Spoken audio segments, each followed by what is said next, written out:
Hello friends, দেখো, জঞ্জাল যেমন আমার বাগানেও আছে, আবার জীবনেও আছে।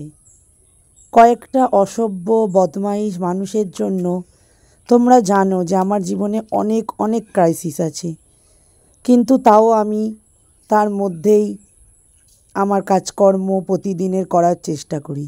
আর সকালে উঠে আমার প্রথম কাজ হলো গাছগুলোকে জল দেওয়া, কারণ ওরাই আমার বেস্ট ফ্রেন্ড। তারপর আমি তো চা খেতে খুব ভালোবাসি, তোমরা জানো। একটু চা নিয়ে আমি বসে পড়েছি, চাটা খেয়ে নেব।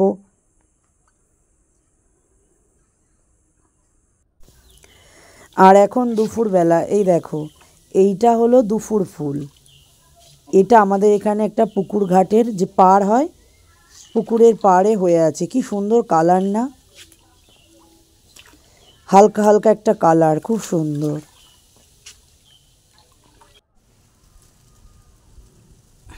আর এখন আমি স্নান করে ঠাকুর পুজো করব। বৃহস্পতিবার ব্রাহ্মণ মশাই এসে পুজো করে গেছে, তবু নিজে যেন একটা প্রণাম করতে পারলে এটা একটা আলাদাই মনের ভালো লাগা, শান্তি, সব কিছু। কারণ আমার সবটাই ভগবানকে জুড়ে।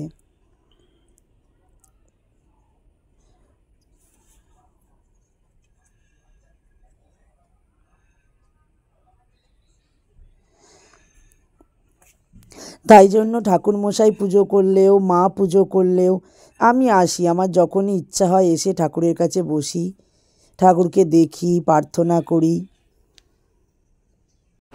হ্যালো বন্ধুরা, এখন বিকেলবেলায় আমি আবার চলে এসেছি আমতলায় বিবেকানন্দ নির্ভীত কালচার একাডেমির ধর্মসভায়। কি ভালো লাগছে না ঠাকুরকে ফুল দিয়ে সাজাতে।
যারা আছেন আরো সবাইকে নমস্কার জানাই। আমি অনেকদিন পরে আজ এখানে উপস্থিত হতে পেরেছি। আমি দু চার কথাই বই থেকে পড়ে আপনাদেরকে শোনাবো মা শারদার কথা। যদি কিছু ভুলভ্রান্তি হয় আপনারা একটু মার্জনা করে দেবেন। শ্রী শ্রী মায়ের কথা। শেষ সপ্তাহ, আশ্বিনের 1319 সালে। পূজার ছুটিতে একদিন সকালে মার কাছে গেলাম। দেখলুম মা খুব ব্যস্ত। আমাকে বসতে বলে রাঁচি হতে কে ভক্ত এসেছেন তাকে ডাকতে বললেন। ভক্তটি অনেক ফল, ফুল, কাপড় ও একছড়া কাপড়ের গোলাপের মালা, দেখতে ঠিক সদ্য প্রস্ফুটিত ফুলের মতো, নিয়ে উপরে এলেন। মালাটি মাকে গলায় পরতে অনুরোধ করায় মা উহা পরলেন। এমন সময়ে গোলাপ মা এসে মালার লোহার তার মায়ের গলায় লাগবে বলে ভক্তটিকে বকলেন। ভক্তটিকে অপ্রতিভ হতে দেখে করুণাময়ী মা বললেন, না না, লাগছে না, কাপড়ের উপর পড়েছি। ভক্তটি প্রণাম করে নিচে চলে গেলেন। পরে মা ও আমি জলখাবার খেতে বসলাম। আমি কিছু ফুল, ফল ও খাবার নিয়ে গিয়েছিলাম মাকে দেবার জন্য। উহা তার কাছে আনতেই মা বললেন, ঠাকুরকে নিবেদন করে নিয়ে এসো। নিয়ে আসতে তা থেকে একটি আঙুর মুখে দিয়ে বললেন, আহা, বেশ মিষ্টি তো। একখানি কাপড় কয়েকদিন পূর্বে দিয়েছিল, সেই কাপড়খানি পরেছিলেন।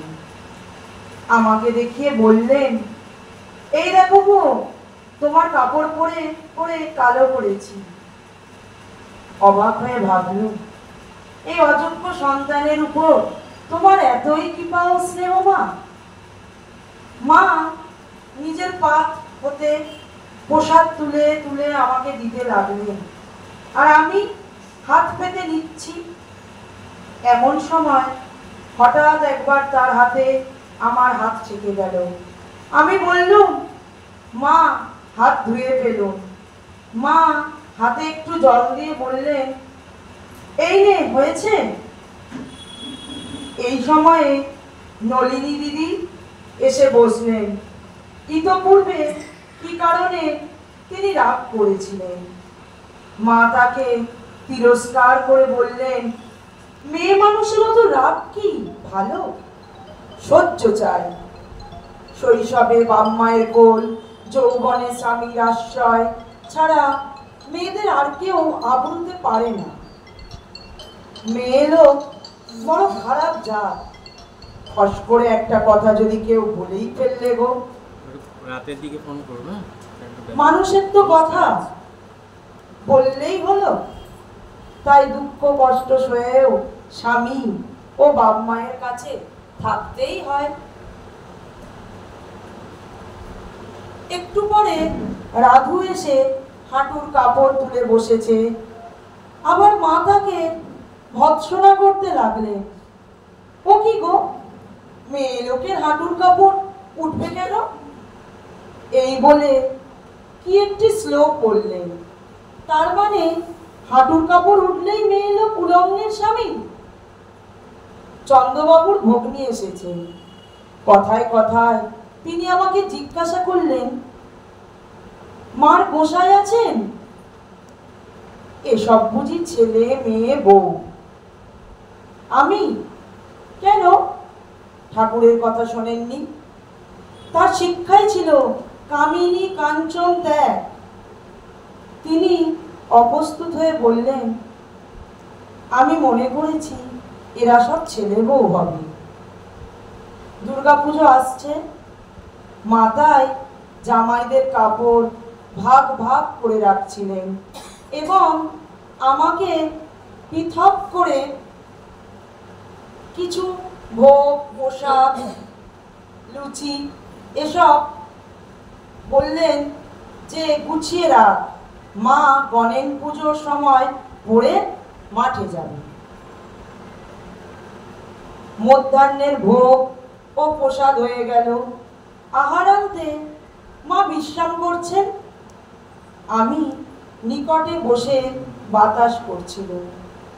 মা তাতে বললেন, ওইখান হতে একটা বালিশ নিয়ে আমার এইখানে শো, আর বাতাস লাগবে না। মায়ের বালিশে কি করে শোবো? মনে করে রাধুর ঘর হতে একটা বালিশ নিয়ে আসতে মা হেসে বললেন, ওটা পাগলের বালিশ গো, তুমি এই বালিশটাই আনো না, তাতে দোষ নেই। রাধুকে ডেকে বললেন, রাধু আয়, তোর দিদির পাশে সরে। মার সঙ্গে চন্দ্রবাবুর ভগ্নির সম্বন্ধে কথা হতে লাগলো। মা বললেন, তা তুমি বললেই পারতে। হ্যাঁ, এই তো তার স্বামী ঘরে বসে আছেন, আর তোমরা সব ছেলে মেয়ে। আমি তো সে জগৎ ব্রহ্মাণ্ডে কত ছেলে মেয়ে আছে মা। মা হাসতে লাগলেন। কথায় কথায় আবার বললেন, কত লোকে কত ভাবে, কত আসে। মা, কেউ হয়তো একটা শশা এনে ঠাকুরকে দিয়ে কত কামনা করে বলে, ঠাকুর তোমাকে এই দিলুম, তুমি এই করো, এই এমনি কত কামনা। মা একটু পাশ ফিরে শুলেন। আমারও একটু তন্দার মতো এসেছিল। জেগে দেখি মা পাখা নাড়ছেন। একটু পরেই মা উঠলেন। দেখলুম পাশের ঘরে কয়েকটি স্ত্রী লোক বসে আছেন। তন্মধ্যে দুজন বৈরিক ধারিণী। তারা মাকে প্রণাম করলেন। ওই সঙ্গে একটি ছোট ছেলেও এসেছিল। সে প্রণাম করতেই মা প্রতি নমস্কার করলেন। তারা মিষ্টি এনেছিলেন। মা আমাকে তুলে রাখতে বললেন এবং হাত মুখ ধুতে গেলেন নিজে। পরিচয়ে জানল তারা কালীঘাটের শিবনারায়ণ পরমহংসের শিষ্যা। সম্প্রতি তাদের গুরুর ওখানে অহরাত্রব্যাপী এক যজ্ঞ হচ্ছে ইত্যাদি। একটু পরে শ্রী শ্রী মা এসে বললেন, বৈদিক ধারিণীদের মধ্যে একজন মাকে বললেন, আমি একটি কথা জিজ্ঞাসা করতে চাই। মা বল। বৈদিক ধারিণী মূর্তি পুজোয় কিছু সত্য আছে কিনা? আমাদের গুরু বললেন, মূর্তি পুজো কিছু নয়, সূর্যেরও অগ্নির উপাসনা করা। মা, তোমার গুরু যখন বলেছেন তখন ও কথা আমার না জিজ্ঞাসা করাই ঠিক। গুরু বাক্যে বিশ্বাস রাখতে হয়। তিনি বললেন, তা হবে না, আমার মতো বলতেই হবে। মা নিজ মতো বলতে পুনরায় অসম্মতি প্রকাশ করলেন। কিন্তু বৈদিক ধারিণী একেবারে নাছোড়বান্দা। তখন মা বললেন, তিনি তোমার গুরু যদি সর্বজ্ঞ হতেন, এই দেখো তোমার জিদের ফল। কথায় কথায় কথা বেরুলো, তাহলে ওই কথা বলতেন না। সে আদিকাল হতে কত লোকে কত মূর্তি উপাসনা দেখাতে দেখাতে কত মুক্তি পেয়ে আসছে। সেটা কিছু নয়। আমাদের ঠাকুরের ওপর সংকীর্ণ ভেদ বুদ্ধি ছিল না। ব্রহ্ম সকল বস্তুতে আছেন। তবে কি জানো, সাধু পুরুষেরা সব আসেন মানুষকে পথ দেখাতে। একে একে এক একজনে এক এক রকমের বলেন। পথ অনেক, সেজন্য তাদের সকলের কথাই সত্য। যেমন একটা গাছে সাদা, কালো, হলুদ, লাল অনেক রকমের পাখি এসে বসে, হরেক রকমের বল শোনায়। শুনতে শুনতে ভিন্ন হলেও সকল পাখিগুলোকে আমরা পাখির বল বলি। একটাই পাখির বল হলে পণ্যগুলো পাখির ভুল নয়, এরূপ তো আমরা বলি না।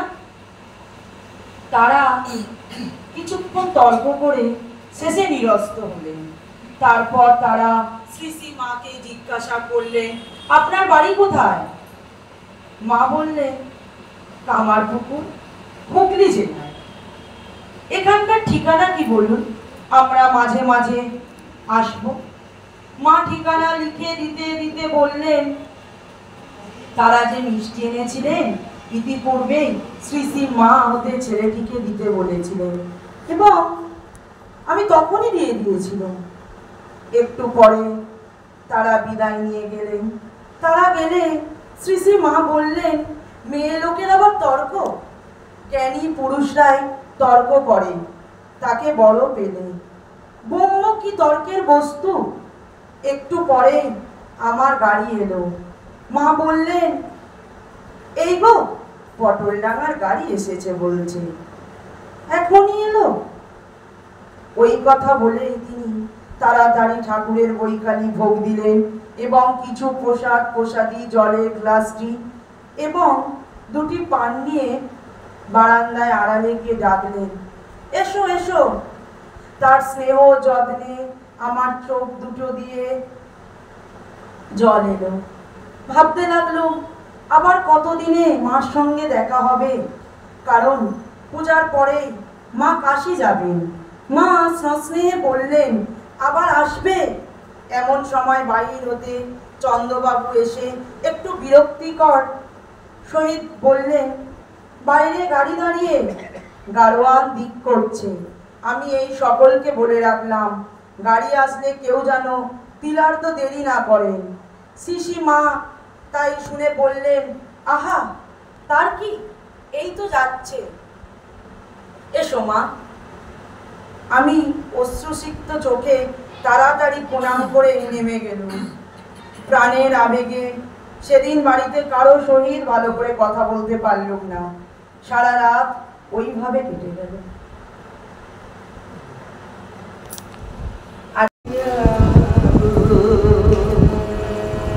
জাগো তুমি জাগো, জাগো দুর্গা, জাগো দশ প্রহরানুধারিণী, অভয়া শক্তি বলপ্রদায়িনী তুমি জাগো, জাগো তুমি জাগো,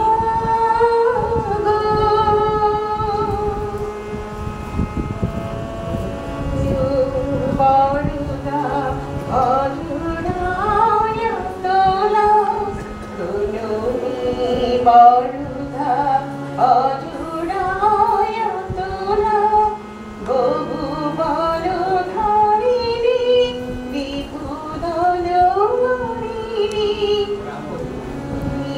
বরুদা অজুড়ায় তোলা, বহু বল ধারিণী বিপুদল হরিণী, জাগো মা শরণময়ী, চন্ডিকা শঙ্করী, জাগো,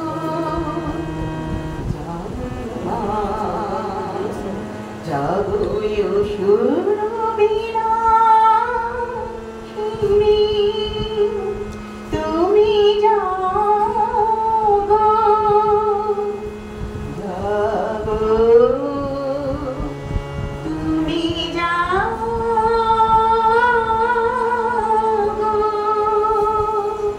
জাগো দুর্গা, জাগো দশ প্রহরানুধারিণী, অভয়া শক্তি বলপ্রদায়িনী তুমি জাগো, জাগো তুমি জাগো।